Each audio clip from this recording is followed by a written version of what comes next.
मैं doctor Tulika Chandra, professor and head transfusion medicine department, king George medical university, Lucknow. आज blood donation day है और इस दिन हमें यह एहसास होना चाहिए कि रक्तदान कितना महत्वपूर्ण है और कितना ज़रूरी है। आज हम एक ऐसे देश में रह रहे हैं जहाँ रक्त की बहुत ज़्यादा आवश्यकता है। इतनी ज़्यादा जनसंख्या है, लेकिन उसके बावजूद भी रक्त की कमी है। कभी सोचा क्यों?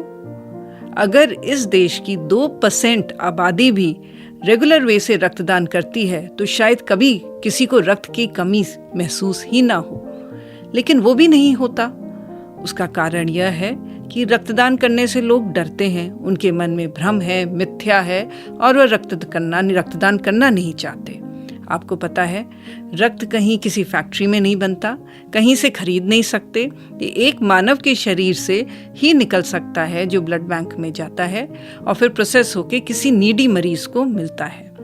इसलिए कहते हैं रक्तदान महादान है, क्योंकि जीते जी आप जो दान करें और एक नहीं 4 लोगों की जिंदगी बचाते हैं।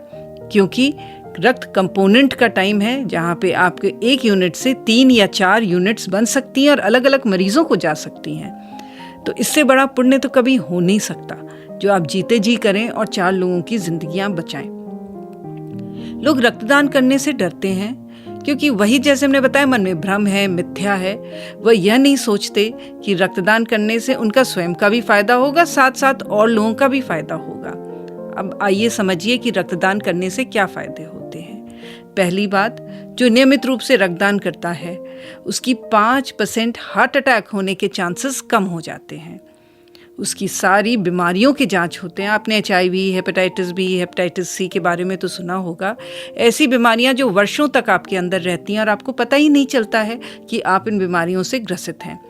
जब आप रक्तदान करते हैं तो आपकी रक्त की यूनिट इन 5 बीमारियों के लिए, मलेरिया, सिफिलिस भी हैं जिसमें के लिए जांच की जाती हैं। और अगर कोई भी थोड़ी सी भी शुरुआत है तो आपको कॉन्फिडेंशियली बता दिया जाता है, निःशुल्क।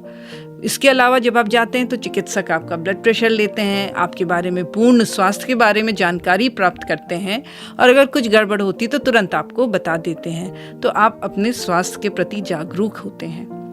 तो इतने सारे फायदे, और ये लोग सोचते हैं कि हम अपना रक्त दे देंगे तो हमारे अंदर कमी आ जाएगी।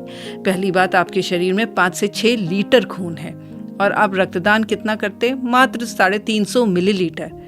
तो मिलीलीटर और लीटर में ये आपका रिजर्व खून है जो आपके शरीर में है और पुराना हो गया है, वही आप रक्तदान करते हैं। और जब आप रक्तदान कर रहे होते हैं तो आपकी अस्थि मज्जा या बोन मैरो स्टिमुलेट होती है कि अब मुझे नई रक्त कोशिकाएं बनानी हैं। जो नई रक्त कोशिकाएं बनती हैं उनमें ज़्यादा ताकत होती है, ज़्यादा स्फूर्ति होती है और ज़्यादा मजबूती होती है।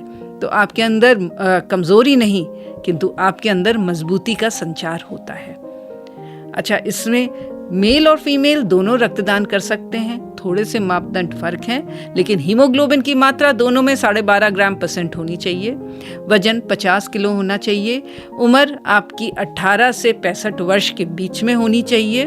और इसके अलावा यदि कोई बीमारी है तो उसके बारे में ज़रूर जब रक्तदान करने जाएं तो अपने चिकित्सक जो वहाँ बैठे हुए हैं ब्लड बैंक के, उनको ज़रूर बता दें, जिससे कि वो आपको सही एडवाइस कर पाएँ। ज़रूरी है आप प्रेरित हों, रक्तदान करने के लिए आगे बढ़ें और फिर उसके बाद यदि आप, जैसे कहते हैं, आप खुशकिस्मत हैं तो आप रक्तदान करने में ज़रूर सफल होंगे। और यदि किसी कारण से नहीं भी कर पा रहे हैं तो उसकी जगह आप दूसरों को प्रेरणा करने के बाद उसका पुण्य प्राप्त कर सकते हैं। धन्यवाद।